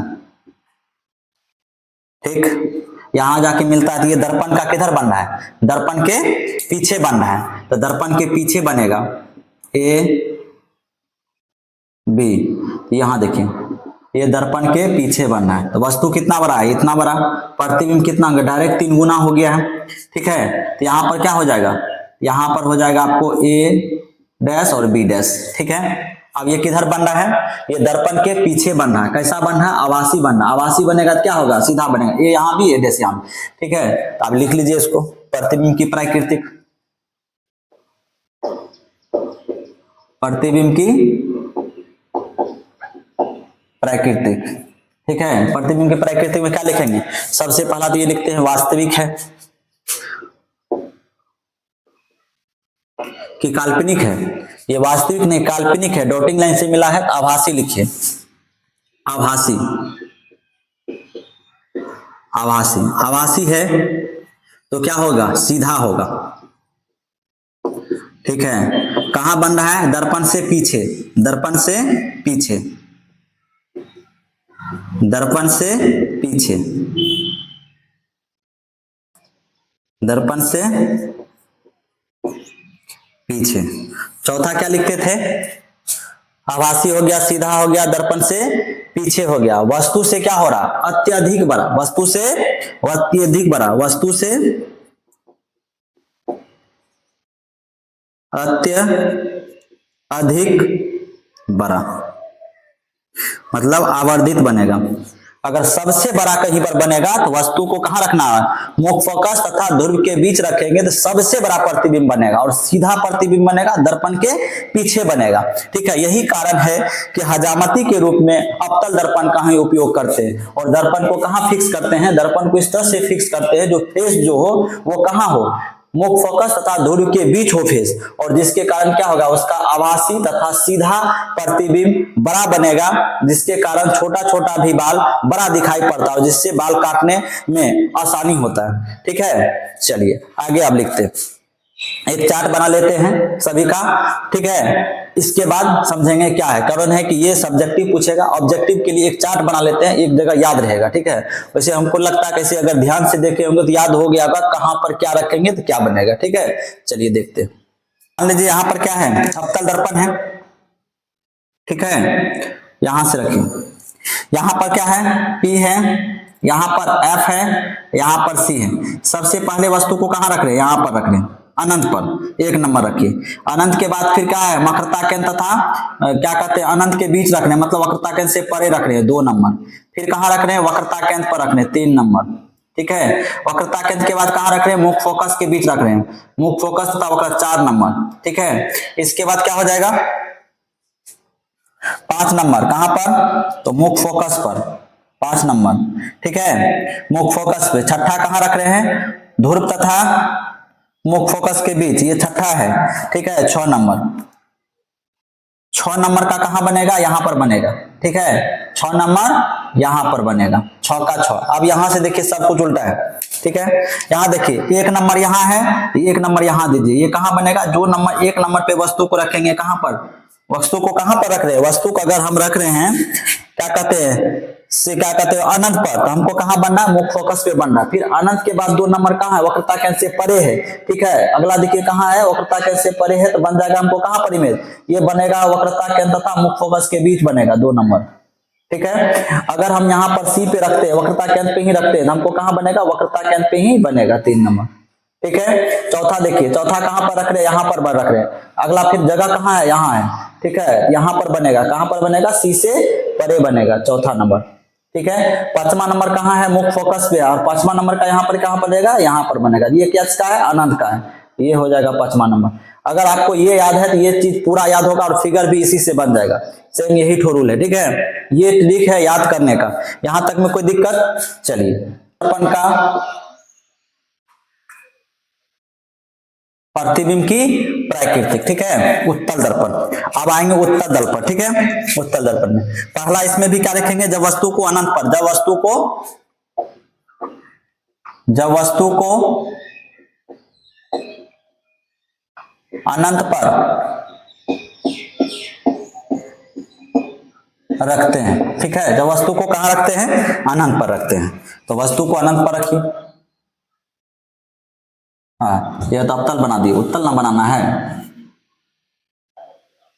ठीक है। कलई किधर होगा, इधर होगा, ये उत्तल दर्पण है, ठीक है। यहां P होगा, यहां F होगा और यहां C होगा। वस्तु को अनंत पर रख रहे हैं, जिधर से फेस है उधर से देखेंगे, जिधर से चिकना है, चिकना किधर है, इधर है, तो वस्तु को कहां रख रहे हैं, अनंत पर रख रहे हैं। वस्तु को कहीं इधर रखे होंगे, ठीक है। जब वस्तु को इधर रखेंगे तो प्रतिबिंब की प्रकृति क्या हो, दर्पण से परावर्तन के बाद क्या हो जाएगा, दर्पण से परावर्तन के बाद क्या होगा, ये फिर ये हो जाएगा कहां पर, मुख फोकस से निकलती हुई। अगर कोई आदमी यहां से आंख लगा के देख रहा है, ठीक है, अगर कोई आदमी यहां से आंख लगा के देख रहा है तो उसको कहां से प्रतीक होगा, आते हुए, ये प्रकाश लगेगा कि यहां से आ रहा है, ठीक है। अगर हम वस्तु को कहां रखते हैं, अगर हम वस्तु को इधर रखते हैं, ठीक है, ये क्या हो जाएगा, दर्पण से परावर्तन के बाद इधर से निकलेगा, ठीक है। अगर कोई यहां पर आंख लगा के देखे, ठीक है, तो उसको कहां से लगेगा, ये प्रतिबिंब आ रही है, प्रकाश आ रही है यहां से, ये किरण कहां से लगेगा, यहां से आ रही है, ठीक है, यहां से आ रही है। तो कैसा बन रहा है ये, दर्पण के क्या बन रहा है, बिंदु आकार बन रहा है, दर्पण के क्या बन रहा है, पीछे बन रहा है, पीछे बनेगा तो क्या होगा, आभासी होगा, आभासी होगा तो सीधा होगा, और ये क्या है, बिंदु आकार, मतलब बहुत छोटा बनेगा। लिख लीजिए प्रतिबिंब की प्राकृतिक, लिख लेते हैं प्रतिबिंब की प्राकृतिक। चलिए यहां से लिखते हैं प्रतिबिंब की प्राकृतिक। पहला क्या हो जाएगा, तो पहला ये हो गया, क्या हो जाएगा, इधर बन रहा है, दर्पण के पीछे बन रहा है, दर्पण के पीछे मुख फोकस पर, दर्पण के पीछे मुख फोकस पर, तो क्या लिखेंगे, दर्पण के पीछे आभासी, आभासी है तो क्या हो जाएगा, सीधा होगा, सीधा होगा। और कैसा बन रहा है, वस्तु से बहुत छोटा, मतलब बिंदु आकार, वस्तु से बहुत छोटा, वस्तु से बहुत छोटा, छोटा बिंदु आकार, कहां पर रख रहे हैं, वस्तु ये देख लीजिए कितना बड़ा, यहाँ इतना बड़ा है, और इतना बड़ा ही कहीं वस्तु होगा तभी ना उसका प्रकाश इधर आ रही है, और बन कैसे रहा, बिंदु आकार। यहां तक समझे। अब वस्तु को कहां रख रहे हैं, ध्रुव से परे, वस्तु को ध्रुव से कहां रख रहे हैं, परे, ठीक है, या अनंत तथा ध्रुव के बीच, दो ही चीज हो सकता है, या ध्रुव के परे या अनंत तथा ध्रुव के बीच, ठीक है। यहां तक हो गया, चलिए अगला देखते हैं, हो गया, ये क्या हो जाएगा, ये अवतल दर्पण है, अवतल कहते सॉरी, उत्तल दर्पण है, ठीक है, ये उत्तल दर्पण है, ये ध्रुव है, ठीक है, ये मुख फोकस है, ये वक्रता केंद्र है। वस्तु को कहीं यहां रखें, ठीक है, यहां रखें तो ये क्या हो जाएगा, यहां से होके ये कहां, यहां से निकलेगा, ठीक है। और लेकिन यहां पर कोई अगर आंख लगा के देखे, ठीक है, तो उसको ये प्रकाश कहां से निकलती हुई प्रकाश मालूम होगा, ये लगेगा कि मुख फोकस से आ रही है, ठीक है, उसको लगेगा कि मुख फोकस से आ रही है। कुछ तो प्रकाश होगा जो यहां से गुजरेगी, ठीक है, जो यहां से गुजरेगी, और जब यहां से गुजरेगा तो क्या होगा, ये लगेगा कि यहां पर से कोई अगर देखेगा, ठीक है, तो इसको लगेगा ये कहां से, वक्रता केंद्र से आ रही है, ये कहां से आ रही है, वक्रता केंद्र से आ रही है, ठीक है। अब देखिए ये प्रतिबिंब कहां बन रहा है, यहां पर बन रहा है, ठीक है, प्रतिबिंब कहां बन रहा है, यहां पर बन रहा है, ए डैश बी डैश, ए तथा बी।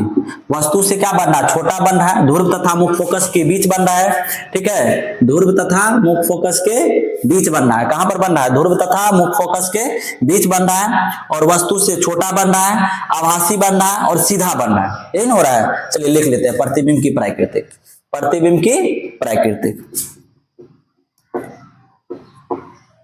प्रतिबिंब की प्राकृतिक क्या सब बन रहा है, आभासी,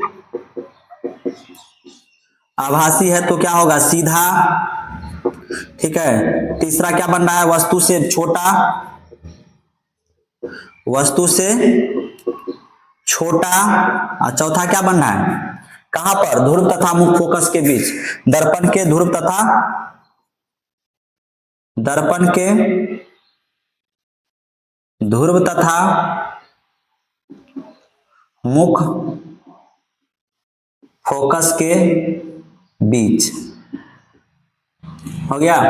ये आपको उत्तल दर्पण है, दो ही इसमें होता है, ठीक है। चलिए यहां तक में कोई क्लियर, कोई डाउट? चलिए आप देखते हैं उत्तल दर्पण का क्या दो ही है ही, इसका क्या चार्ट बनेगा, ठीक है। चलिए आगे देखते हैं अवतल दर्पण का विशेषता। अवतल दर्पण को हजामती दर्पण के रूप में उपयोग क्यों करते हैं, अवतल दर्पण को सोलर कुकर में उपयोग क्यों करते हैं, ठीक है। उत्तल दर्पण का उपयोग पक्ष मिरर के रूप में क्यों करते हैं, ये सारे क्वेश्चन बहुत इंपॉर्टेंट है, ठीक है। देख लेते हैं, ठीक है। बड़ा बनता है, ठीक है। यहां तक में हो गया। अब क्या हो गया, इसमें क्या हो गया, अभिसारी दर्पण इसको क्यों कहते हैं, ये दर्पण का क्या करता है, अभिसारी मतलब एक जगह ऑब्जर्व करता है, ठीक है। इसे क्या बोलते हैं, इसीलिए किरण को क्या करता है, एक जगह ऑब्जर्व करता है, इसीलिए अभिसारी दर्पण भी बोलते हैं, ठीक है। ये मान लीजिए अवतल दर्पण है, ठीक है, ये अवतल दर्पण है। यहां पर मान लीजिए क्या कहते हैं, यहाँ पर F है और यहाँ पर C है, ठीक है। अगर वस्तु को ये क्या कहते हैं कहीं अनंत पर रखे और यहां से प्रतिबिंब आए तो क्या हो जाएगा, यहां से गुजरेगा। अगर यहां रखेंगे तो यहां से रुके, एक जगह क्या कर रहा है, ये अपसारित कर रहा है, एक जगह क्या कर रहा है, ये अपसारित, ठीक है, एक जगह ये अपसारित करता है, इसीलिए क्या करते हैं इसको अभिसारी दर्पण भी बोलते हैं, ठीक है। इसकी फोकस दूरी ऋणात्मक होता है, इसकी फोकस दूरी क्या होता है, ऋणात्मक होता है। यहां से देखिए, आप लोग तो मैथ तो जानते होंगे, हमको पता है, ठीक है। यहाँ पर क्या होता है, 0, ठीक है। इधर आएंगे तो क्या हो जाएगा, ऋणात्मक, इधर जाएंगे तो धनात्मक, ऊपर जाएंगे तो भी धनात्मक, नीचे जाएंगे तो भी ऋणात्मक होता है, ठीक है। अब देखिए इसका फोकस दूरी किधर है, इधर है, इधर क्या है, बायां साइड है, तो बायां साइड है तो फोकस दूरी, वस्तु की दूरी, ठीक है, और वक्रता केंद्र से लेके वहां तक का दूरी, वस्तु का दूरी भी ऋणात्मक होगा, फोकस दूरी भी ऋणात्मक होगा, ठीक है। इसका क्या है, इसकी फोकस दूरी ऋणात्मक होती है, एक पॉइंट लिख लीजिए, इसका वस्तु की दूरी भी क्या होगा, ऋणात्मक होगा। इसमें वस्तु का प्रतिबिंब वास्तविक, प्रतिबिंब क्या होगा, वास्तविक होगा, जो इधर बन रहा है वास्तविक बनेगा, ठीक है। एक प्रतिबिंब कहां बनता है इसका, एक प्रतिबिंब यहां भी बनता है, जब वस्तु को यहां रखते हैं, मतलब F तथा ध्रुव के बीच रखते हैं, तो इसका प्रतिबिंब कहां बनता है, इसका प्रतिबिंब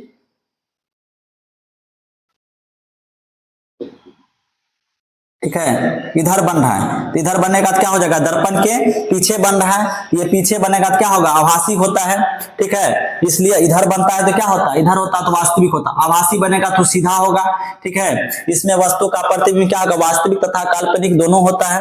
अवतल दर्पण में वस्तु का प्रतिबिंब छोटा भी होता है, इधर सब छोटा था, ठीक है। छोटा कौन सा होता, मुख फोकस पे रख देते तब छोटा था, मुख गति वक्रता केंद्र से परे रख देते तब छोटा था, वक्रता केंद्र पे रख देते बराबर था, वक्रता केंद्र के बाद क्या होता है, धीरे धीरे बढ़ना चालू हो जाता है, ठीक है। इसमें बड़ा छोटा समान आकार का तीनों का बनता है, ठीक है। एक पॉइंट और लिख लीजिए, इसमें वस्तु क्या होता है, उल्टा तथा सीधा, इसमें वस्तु का प्रतिबिंब उल्टा तथा सीधा दोनों बनता है, इसमें वस्तु का प्रतिबिंब उल्टा तथा सीधा दोनों बनता है। कपड़ा किधर रखे, एक पॉइंट और रख लीजिए, एक पॉइंट और है इसमें, लिख लीजिए, इसमें प्रतिबिंब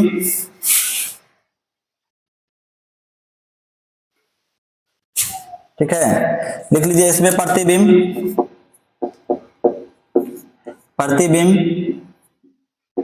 उल्टा तथा सीधा दोनों बनता है,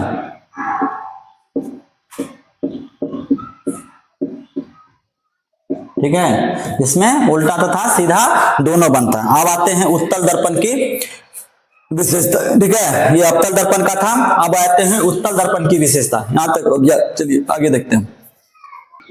अपसारी दर्पण भी कहा जाता है,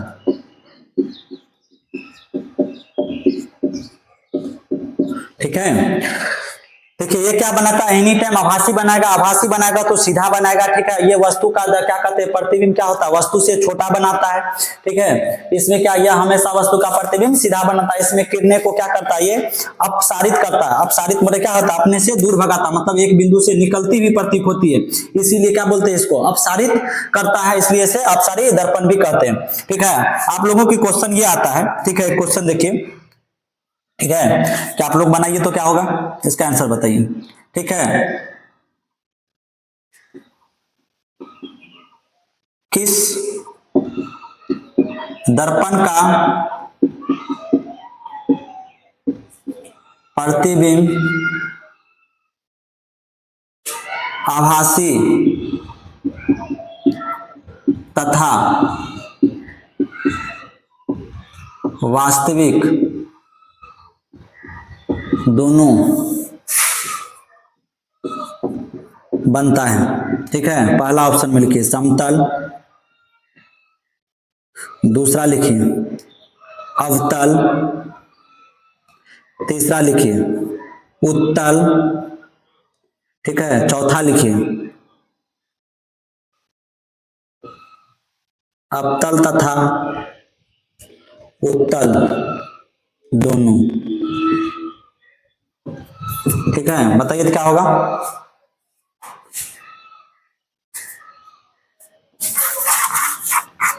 तीसरा लिखिए उत्तल, चौथा लिखिए अवतल तथा उत्तल दोनों। बताइए तो इनसे क्या होगा। ठीक है, क्या होगा इसका। ऐसा दर्पण किस दर्पण का प्रतिबिंब आभासी तथा वास्तविक दोनों बनता है। समतल में काल्पनिक बनता है, आभासी बनता है, अवतल में आभासी भी बनता है, और एक ऐसा है कि आभासी भी बनता है, बाकी बात सभी वास्तविक बनता है। उत्तल में हर समय क्या होता है, हमेशा ये क्या बनता है, ये आभासी ही बनाता है। अवतल तथा उत्तल दोनों नहीं, उत्तल में तो नहीं बनाता है। ठीक है, ये क्या हो जाएगा इसका आंसर 2 नंबर। ठीक है, इसका आंसर क्या हो जाएगा 2 नंबर अवतल दर्पण।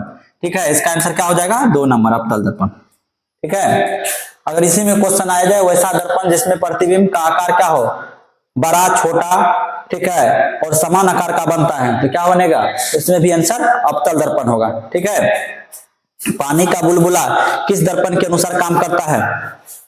ठीक है, अवतल दर्पण। ठीक है, आगे देखते हैं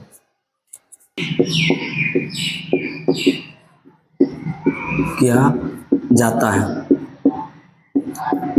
ठीक है, पक्ष मिरर क्यों, क्या पक्ष मिरर क्या है, पक्ष मिरर क्यों कहते हैं, सारा क्वेश्चन का आंसर यही होगा। उत्तल दर्पण का बना प्रतिबिंब सीधा तथा क्या होता है, आभासी और वस्तु से छोटा बनता है। ठीक है, उत्तल दर्पण का क्या होता है, दृष्टि क्षेत्र बहुत व्यापक होता है, इसलिए उत्तल दर्पण का उपयोग पक्ष मिरर या साइड मिरर के रूप में करते हैं। यहां तक हो गया। चलिए अब आते हैं अवतल दर्पण का उपयोग हजामती दर्पण के रूप में क्यों करते हैं। ये सारा क्वेश्चन बहुत इंपॉर्टेंट है। ठीक है, एक बार देख लीजिए अच्छा से।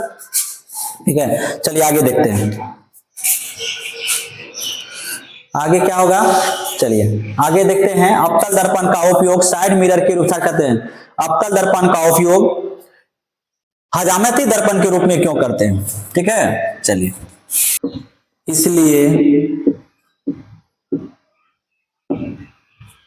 इसलिए अवतल दर्पण का उपयोग हजामती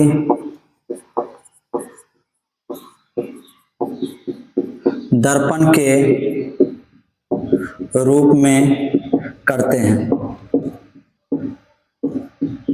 ठीक है, यहां तक में कोई दिक्कत। ठीक है, यहां तक में देख लीजिए क्या होता है, अवतल दर्पण में वस्तु का प्रतिबिंब क्या होता है, कब, जब क्या कहते हैं, मुख्य फोकस तथा ध्रुव के बीच रखते हैं तो आभासी तथा सीधा और दर्पण के पीछे और वस्तु से बड़ा बनता है।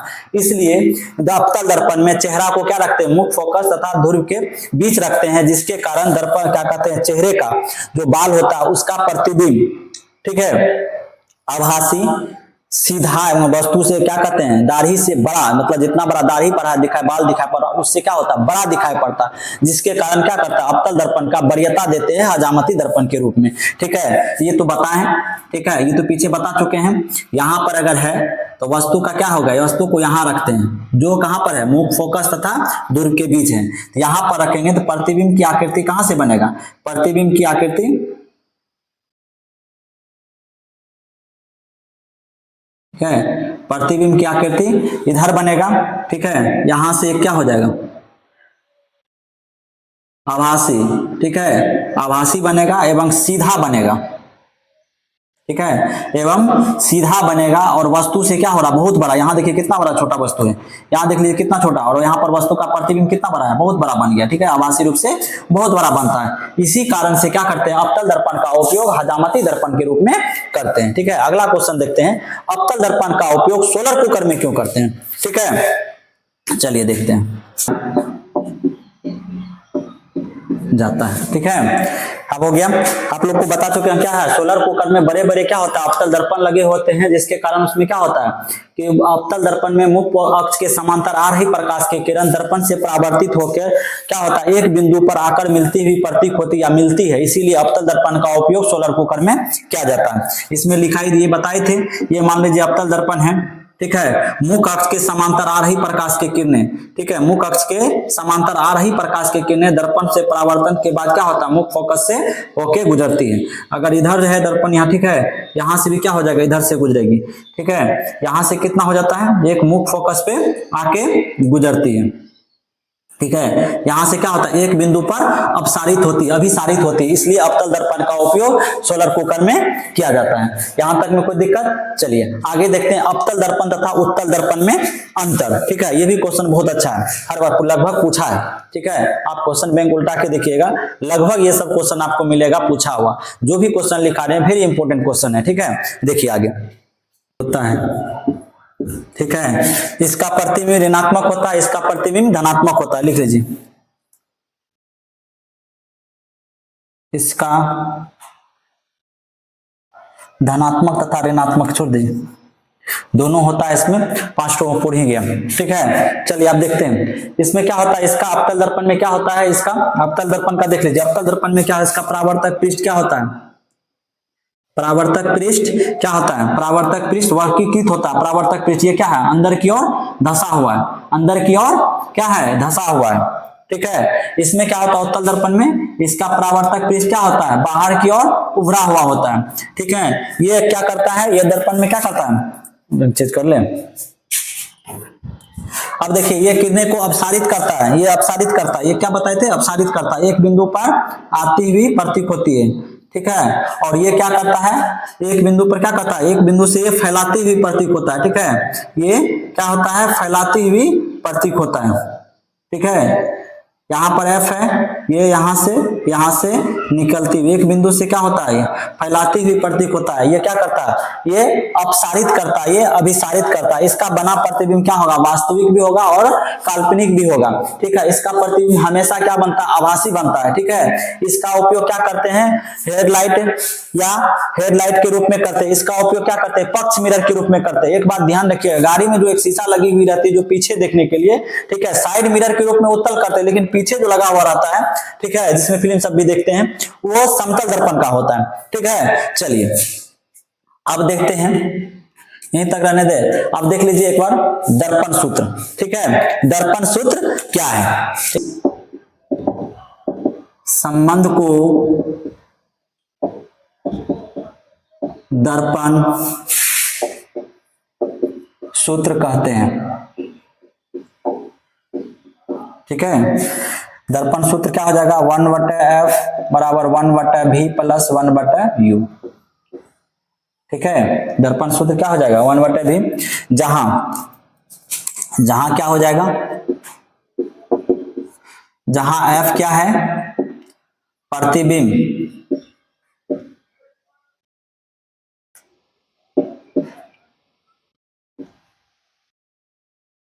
f क्या है, फोकस दूरी, जहां पर f क्या है, फोकस दूरी, v क्या है, ध्रुव से